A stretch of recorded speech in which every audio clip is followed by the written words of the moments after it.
Hey everyone, welcome back and happy Sunday. Okay, guys, so I hope you're having the best, most beautiful weekend. I hope you're having a happy Sunday fun day. And if you're not going out, well, it's probably just as good to just sit in, Netflix. Jason and I are cleaning the house. We have my mom coming in town tomorrow, and just doing stuff around here. So that's awesome too. You don't always have to go out. You know what I mean?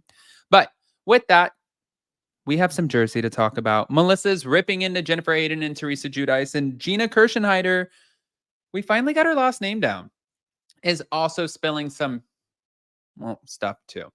So before we get into it, smash the like button. If you're not subscribed, get subscribed. Don't forget to hit that notification bell, and let's jump right in.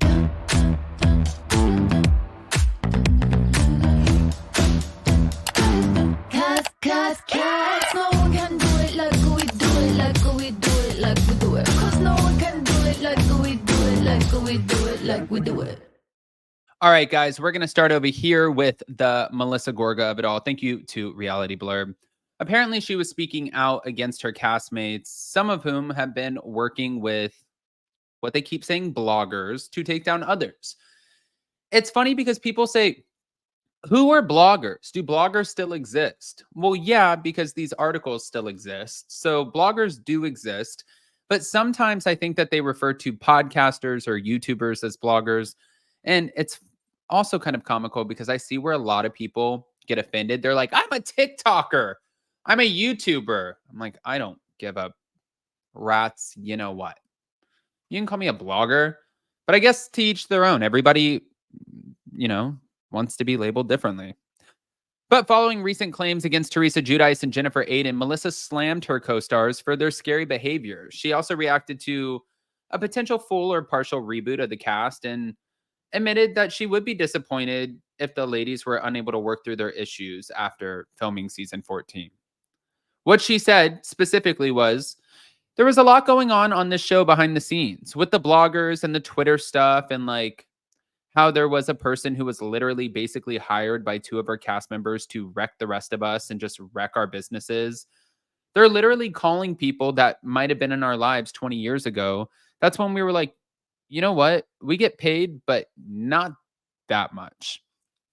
According to Melissa, she feels that her castmates are taking the show way too seriously. And she said, if your need to win is that bad that you will literally ruin every single thing around you and take down every single thing around you for a reality show because your need to win is that strong, it gets a little scary at that point. Now, although there have been swirling rumors for months suggesting that some or all of the New Jersey cast could be replaced, Melissa said that she's staying very realistic about her future on the show.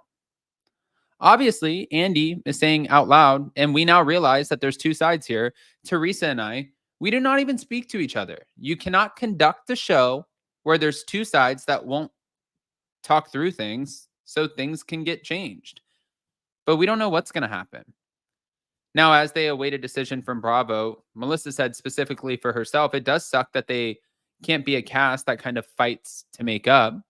The show is about a group of girlfriends that kind of have problems, go back and forth, have real situations in their life that they're sharing with their girlfriends. Obviously, be catty, funny women, affluent women, funny women with charismatic husbands. It's so easy. I don't know why it has to go to this dark, disgusting level. But I see what she's saying. Honestly, it doesn't make sense at this point why it does have to go so far left, but it has gone really, really left. And I think that there's no way to remedy this. Like, if you think about it, think about the women.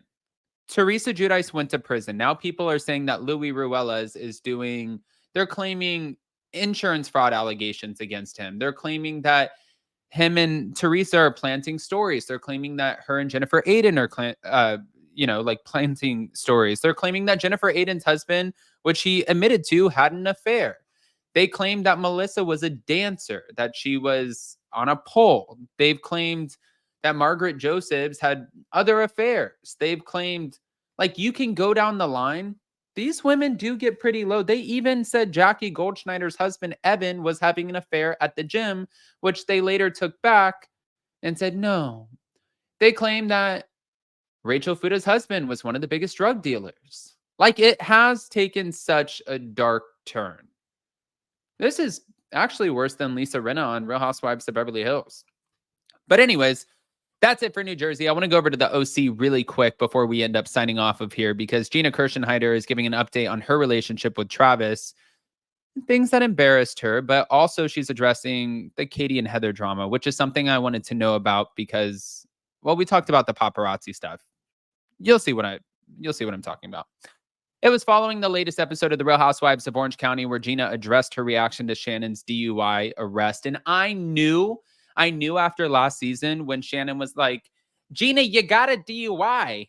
You got a DUI. And I would never want to be in the position that you were in. And CPS almost took your children away. She was saying so many damaging things. And then she even admitted to saying that she loves bringing up the fact that Gina got a DUI. So she was essentially kicking her while she was down. And then lo and behold, karma came back, bit her in the ass, and gave her a DUI. So it's like, be careful who you make fun of. You never know when you're going to be in those shoes. It's not funny. And it wasn't funny to Gina. And it's not funny to her that her kids are going to see this. She knows she made a mistake. She remedied that mistake. She stopped drinking. She did the time that she needed to do, whether it was community service or any other program.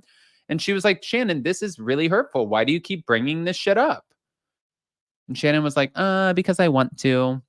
Do you want to now? Back to it, though. She also talked about her rental drama with Jennifer Pedranti and also Katie's tension with Heather Dubrow. And she spoke out about Shannon's falling out with Tamra, confirming, well, it was bad. Probably just as bad as her year with Travis. She said it's good, really good, talking about her current relationship with Travis on the July 25th episode of Watch What Happens Live.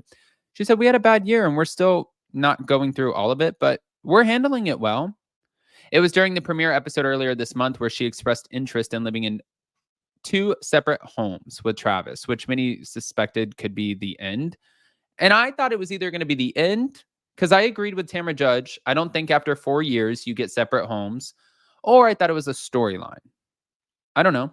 She said, I understand that it didn't make sense for everybody at first, but I can't worry about everybody's opinions. Now, although Shannon,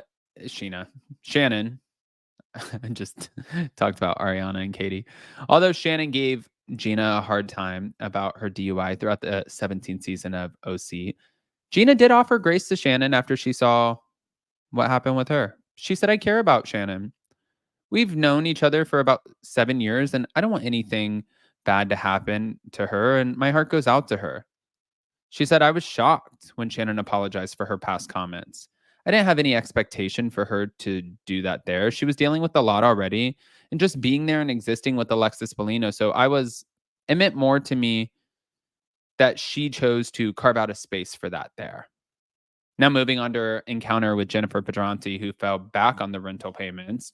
Gina vouched for her to get her home. Gina said, of course, that she felt that she was a little bit too hard on her after watching it play out on TV. She said, I'm not proud of that moment. I'm embarrassed. I do feel bad. I've apologized to Jen, and I told her that I don't think she's stupid, even though I said that multiple times. It was a lot, but I'm a New Yorker. We run hot. I think she had a tendency to bury her head a lot. We've both been separated from our exes about the same amount of time, and we've had a very different way of handling it. Yeah. At least she's admitting, she's saying I was an asshole. And okay. All right. But more so than the Gina stuff, I wanted to hear what you guys think about Melissa calling out Teresa and Jen Aydin. So guys, pop off in the comment section. If you guys are not subscribed, get subscribed. Don't forget to hit that notification bell, and we'll see you next time. Love you guys.